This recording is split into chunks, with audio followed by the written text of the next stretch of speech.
North Untapped is a proud member of the Harbinger Media Network. During the 2015 federal election, Liberal Party leader and eventual Prime Minister Justin Trudeau promised to recommit Canada to peacekeeping and to make this country a, quote, compassionate and constructive voice in the world. In response, various media outlets eagerly recalled the history of Canada's post-Second World War peacekeeping operations as one of, quote, relatively benign observer missions, marked by consent, impartiality, and minimum use of force. However, as journalist Mitchell Thompson recently explained in a pair of articles for The Maple, the differences between conventional war and peacekeeping are often hazy, and in the early Cold War period, Canadian peacekeepers and other officials largely worked to assist imperial conquest. From the 1970s onwards, Mitch writes, Canadian peacekeeping took on an even more directly forceful turn, far out of step with rhetoric that pitched peacekeeping as a humane alternative to war. I'm Alex Kosh, managing editor of The Maple, and Mitch is with me this week to discuss just some of the history surrounding Canadian peacekeeping. Mitch, thanks for joining us on the show again. Yes, thank you for having me. So before we get into it and into specifically Canada's record on peacekeeping, can you start by explaining what exactly peacekeeping means in terms of its international definition and legal framework? Because obviously we've heard this phrase a lot. I'm sure people could think of examples of peacekeeping operations, but what does it mean specifically? So technically, it grows out of a lot of truce supervision and ceasefire observation roles. So it usually is where Canadian and other forces provide soldiers to UN operations, although usually under the direction of Canadian, French, and other officers. Typically, these are led by NATO powers, although they weren't always. Where they are based nominally, or at least initially, on the consent of the host party, so the party where the peacekeepers are arriving in. And initially, the peacekeepers were only to use force in self-defense, or as was later specified in the 1970s by the Secretary General of the United Nations, in instances where belligerents stop them from carrying out their mandate. So that is what peacekeeping nominally means. And people have the image of the blue berets and the blue helmets, the friendly Canadian peacekeepers just moving refugees and stopping violence. And that's not to say that some of that doesn't happen, although the story of Canadian peacekeeping really is more complicated than that. And what you find when you look at the 1964 White Paper on Defense, this was in the era of Pearson, who pioneered, at least nominally, the model of peacekeeping. It doesn't emerge out of step with the context of general world relations, in particular the collapse of colonial empires, where this was to be seen, led by NATO powers in principle to the view of a lot of scholars, and this is a view I largely subscribe to, as a way to control anti-colonial movements. And often, once the peacekeepers entered, it was difficult for them to leave. And although initially they had the minimal use of force, often that was more complicated by the fact that the same military forces that were acting as peacekeeping forces were carrying out other operations that were far bloodier. In the case of in some of the cases I identify in the article.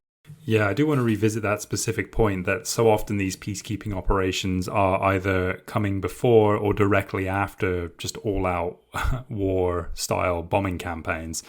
But before we do that, let's talk a bit more about the historic context out of which peacekeeping as a concept emerged. You've already mentioned, it was this kind of intervention in an age of imperial collapse. We've just come out of the Second World War, where I believe a lot of regimes are not into the idea of traditional conventional warfare after the horror that entailed just a couple of decades prior to the birth of peacekeeping.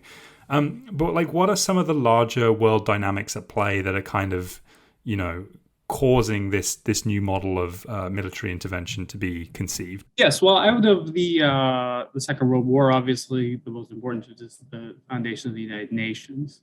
Is very often regarded as a neutral body, although it should be remembered that at the start of the United Nations, the CIA didn't think of it that way.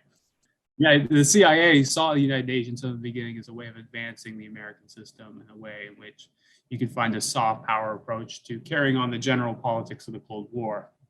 And I think you do actually find that quite a bit in the early peacekeeping operations.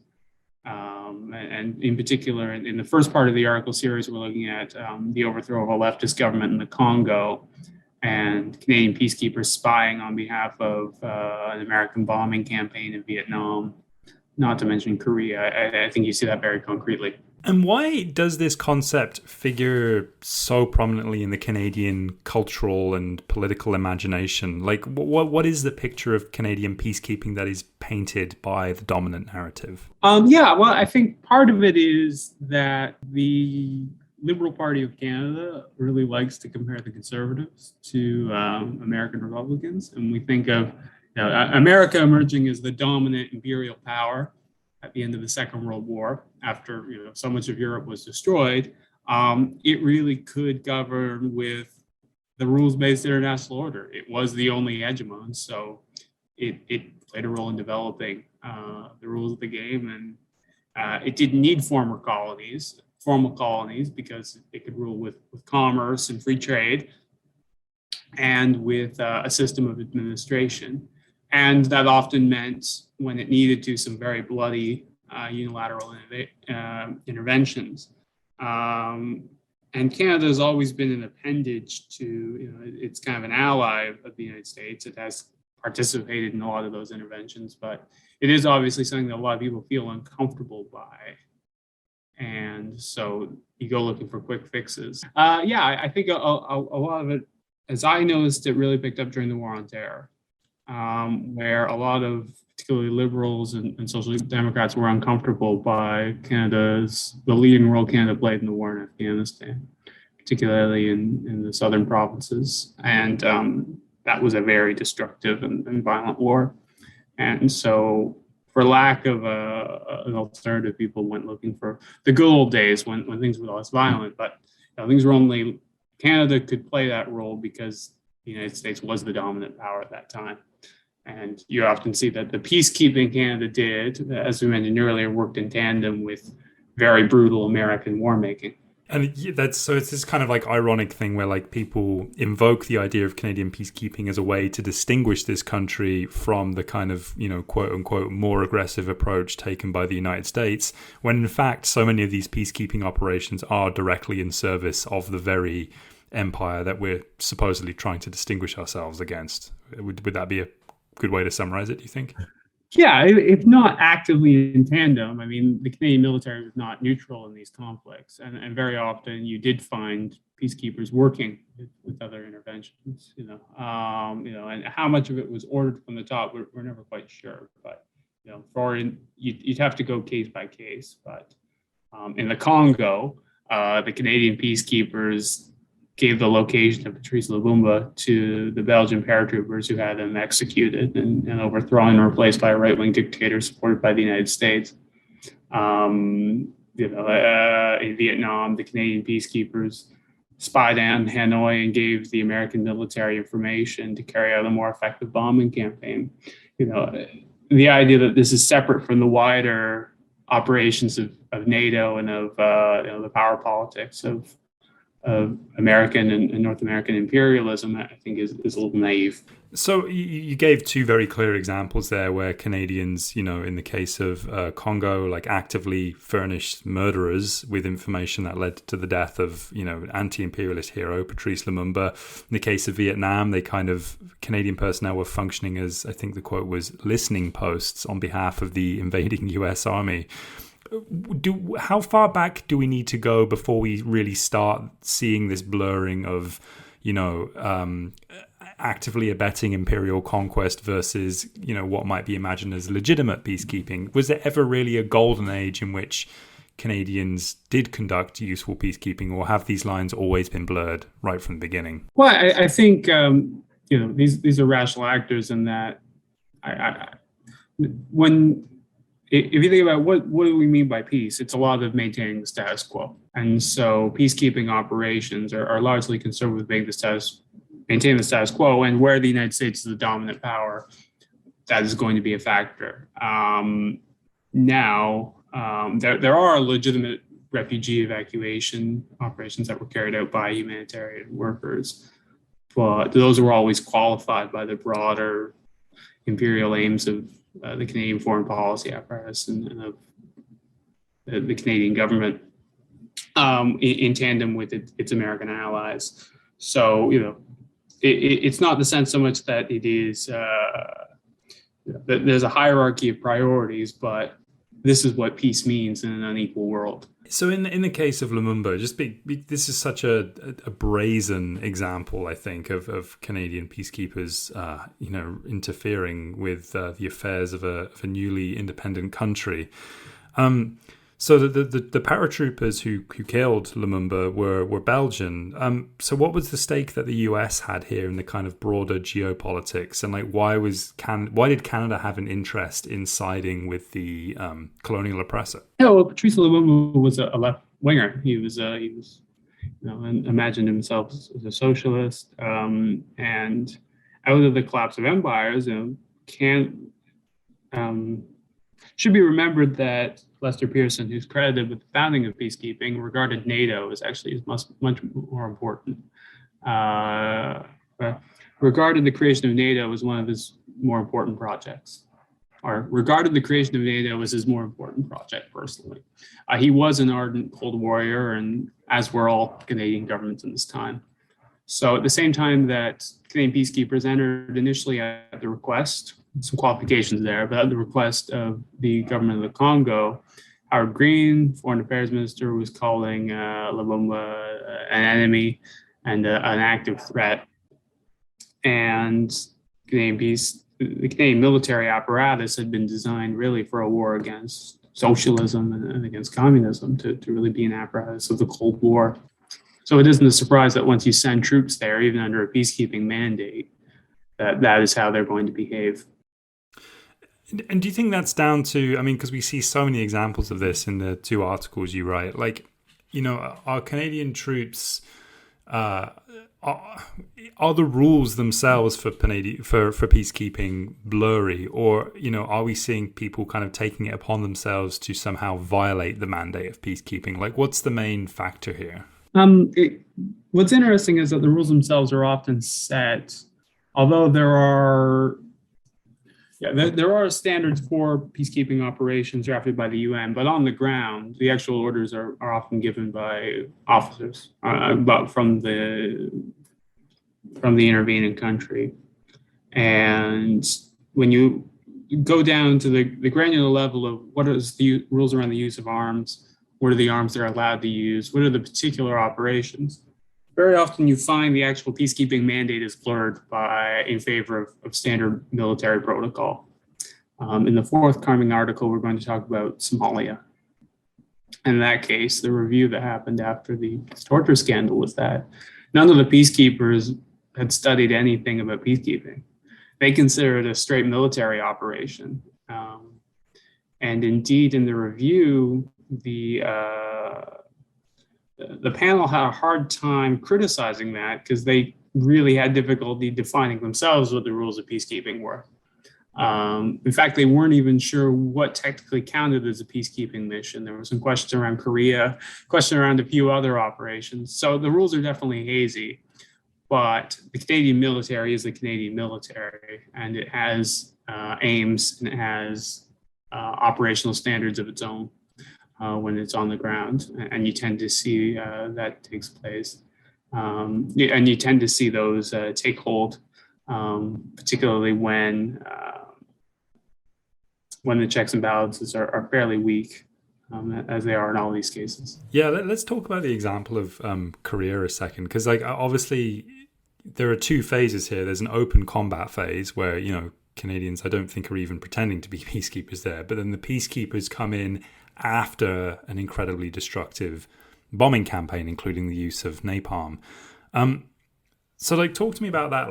Why is it always this kind of, well, not always, but why are there some cases where there's this pairing of an initial all-out traditional invasion-style campaign, then followed by peacekeeping? What function is peacekeeping really serving in that kind of context?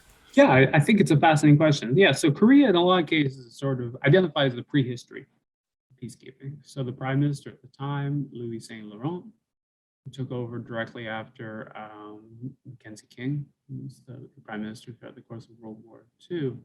You have the question of phrased as a peace operation, that it wouldn't be something like the war. And the question of where in the world needs stability? Well, Asia at the end of the Second World War was very unstable because you had national liberation movements that played a leading role in fighting, particularly the occupying Japanese. And you see that both in the case of China and in the case of Korea and indeed elsewhere. And an arbitrary borderline was drawn by the United States. They put in place a puppet dictator, as is also the case in elsewhere. And it became the job of the Canadians and the official UN operation to maintain the peace between the sides, which meant bombing cities and engaging in very forceful combat, at which point there was a truce supervision process. So it is, the definition of peacekeeping there is quite slippery, but it is important that this is the origin of peacekeeping, where at very least the truce supervision force was not neutral. And the truce supervision portion was, punctuated by enormous acts of violence. Really, you need a strong stomach to read about the details of what Canada, the United States, and other powers did in Korea. Yeah, some of those examples in your article are pretty harrowing to read, and some of the quotes from soldiers, describing almost with relish firing napalm upon enemy troops is pretty disturbing stuff. So that's the kind of immediate post-Second World War period. Your second article then talks about how Canadian peacekeeping shifts again during the 1970s to take on an even more directly forceful approach. Can you talk a little bit about that shift in the 70s? Yeah, and I think here the politics become a little slippier, a little more slippery. You're talking about the latter period and then eventually the end of the Cold War. And in these cases, you had unstable war zones, also the collapse of empires. So particularly Cyprus was handed off by the British in the 1950s. But, it was a country where you always had conflicts between Greek and Turkish Cypriots, and eventually that led to various invasions, coups, counter coups, and the Canadian peacekeepers were sent in. And it's really in the 1970s that you see the minimal use of force. Certainly impartiality was always kind of in doubt, but the minimal use of force, that mandate becomes a lot more slippery in the 1970s, where after a confrontation with belligerents, the Canadian government sent the peacekeepers rocket-propelled grenade launchers and 50 caliber bullets to fight back.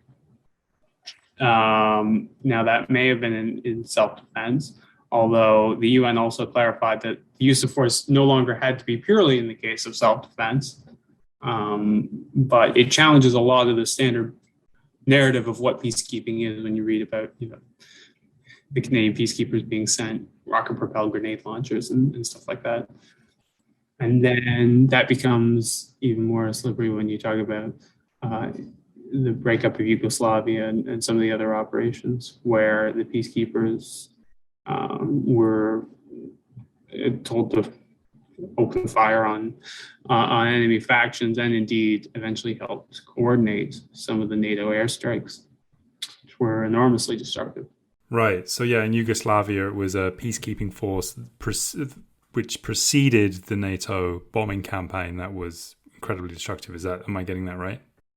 Yes. And actually in Rick Hillier's memoir, A Soldier First, he also talks about being on conference calls with the NATO headquarters in Naples as they were planning the first airstrikes in September of 1994. And actually the UN Secretary General, despite the fact that the bombing itself never got a Security Council vote, the Secretary General had actually asked for the plan to be developed to carry out the first airstrikes. So in those cases, you very much see that the UN was endorsing the use of force to an extent that was hardly minimal. So I want to talk now. We've been talking about examples where, as you mentioned, you need a strong stomach to look at the details. And I think one example that really stands out above the rest is the Somalia affair, as it came to be known. Just really, really harrowing, appalling stuff. What is the Somalia affair, and what happened? Yeah, so Somalia had kind of a Soviet-aligned government. I wouldn't call it a socialist government by any means, but that collapsed after a coup, and you had various kind of Islamist factions fighting. And so in the early 90s, the UN sent in a humanitarian force headed by, I believe, the United States. And Canada entered as well. And they sent in the Airborne Regiment, which were kind of commandos who previously fought in Cyprus as peacekeepers as well. And this was one of the first, what are called Chapter 7 peacekeeping missions. Chapter 6, by and large, the peacekeepers are reserved to use force only in the cases of self-defense. It's based on Chapter 6 of the United Nations Charter.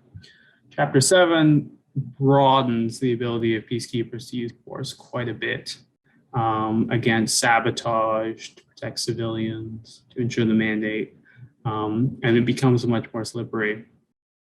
And this was endorsed by the Secretary General of the UN at the time. And with that mandate, and with a slippery training protocol where, as far as a lot of the officers understood, it was a military combat operation, the Canadian peacekeepers murdered several Somali civilians, and in one case, tortured another to death. And it became a subsequent scandal. What is often missed is that the review panel looked at not just what was the conduct of the soldiers, but what was the protocol they were operating under, and found that there was a troubling gray area between, as they described it, peacekeeping and low intensity war. And that may have played a role in some of the violence. Now, there's no doubt that those who were tried and those who were, that the laws were almost certainly broken. Yeah. Now, laws were almost certainly broken in this case, but it is also true that the mandate was unclear, and that the hard wall between peacekeeping and war in this case was less well-defined than I think a lot of us would think. And what were the kind of consequences? I mean, you mentioned, like some people were prosecuted, I believe. But like, did this really change Canada's approach to peacekeeping? Were there any kind of like meaningful, I guess, reforms that came as a result of this situation? Well, the Airborne Regiment was disbanded, although Canadian military apparatus still has commandos. And they still take part in peacekeeping operations, in the case of Haiti in particular with Joint Task Force 2. But nearly every peacekeeping operation since has been under a Chapter 7 mandate, and the use of force remains very, very broad. It should be said that Canada's overall contribution to peacekeeping efforts has fallen, and in particular during the war in Afghanistan. Although I think that gray area very much does remain. I believe it's actually in Paul Martin's memoirs. He talks about the early days of planning Operation Medusa, which was the operation in southern Afghanistan, the counterinsurgency war. And one of the reasons why he was hesitant was that he refused to take those troops away from Haiti, where the Canadians were engaged in a stabilization peacekeeping operation. And in Haiti, and this will be in the next article, you certainly don't see a minimal use of force there either. Yeah, I believe the term that comes out of the role in Haiti is, quote, complex peacekeeping. What does that mean in the context of the Haiti intervention? Yes. So there's a broader section of, So, I mean, the military apparatus has come up with a bunch of nicknames for this.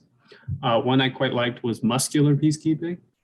Robust peacekeeping is one that NATO tried out for a while. There's the broader term of stability operations. Although it should be said that in the Land Operations Handbook for the Canadian military, they describe the operation in Haiti and the operation in Afghanistan, one a war and the other a peacekeeping operation. They describe them in the same terms, basically operating under effectively the same directives to achieve stability through the use of force. And when you look at what the Canadian peacekeepers and the police they worked with have done in Haiti, it is quite ugly. It is a heavily militarized operation. Yeah, could you give us a kind of quick timeline of like what actually happened in Haiti and like the role that Canadian peacekeepers played there? So yeah, I mean, basically Haiti had been run by two successive right-wing U.S.-backed dictators up until the 80s, when they were overthrown by the Lavalis movement led by a priest as a liberation theology. He governed for about a year and then was removed in a military coup, and that was Aristide. And then he was put back in after another invasion. Very complicated, but suffice it to say, America was never comfortable with this left wing, soft left head of state of Haiti. And increasingly, the right-wing opposition became belligerent. And so from the early 2000s on, Ottawa began having Friends of Haiti meetings with, among other people, Otto Reich, who was at one point the United States ambassador to Venezuela, involved in the 2002 coup against Hugo Chavez, and actually apparently had a phone call with Pedro Carmona, the head of the coup, before he was defeated. He also has a whole bunch of implications in the struggle against the Sandinistas in Nicaragua. Basically, there's no active evil in Latin America or the Caribbean that this guy was not implicated in. And they began discussing the head of the Haitian government's ouster without anyone from the Haitian government there. There was a series of right-wing demonstrations that became quite violent. A peacekeeping force was requested. Canada sent one. And in 2004, the peacekeepers and a group of Canadian commandos helped the head of the Haitian government exit the country and flee under some pretty shady circumstances. The peacekeepers were welcomed in by the coup government, and peacekeepers worked with the Haitian police to basically pacify the slums and put down small acts of rebellions by supporters of the past left-wing government. And at least in the view of a number of observers, committed some pretty bloody acts of violence to do so. And I guess so in terms of like the more recent years, like in the past decade, you mentioned that Canadian peacekeeping is kind of like, hasn't really been too active in recent years. But like what form has it taken, if any, or like what has Canada's military role been in the last 10 years or so? Yeah, in the last 10 years, obviously that's just about 10 years since the end of the war in Afghanistan. You've had non-combat operations. You've also had airstrikes that Canada's played a role in. In terms of the actual peacekeeping operations, a lot of them have continued to be counterinsurgency peacekeeping operations. So Mali being the most prominent example. And although small, I'd say this change has largely been permanent to the operations of Canadian peacekeeping forces. Well, there are many, many other examples we could talk about, but the best place readers can go to look at some existing examples are two articles by Mitch Thompson on readthemaple.com. I'll add links to those in the episode description. We've got another article coming up which will dig more deeply into the cases of interventions in Africa and in Haiti. Mitch, where can people follow you and your other work? Yes, I'm on Twitter at ThompsonianM. I also write pretty regularly for Jackman. So I've been at pressprogress.ca, where I work as a writer chiefly in Ontario. Awesome. Well, thanks so much for joining us, Mitch. Thank you.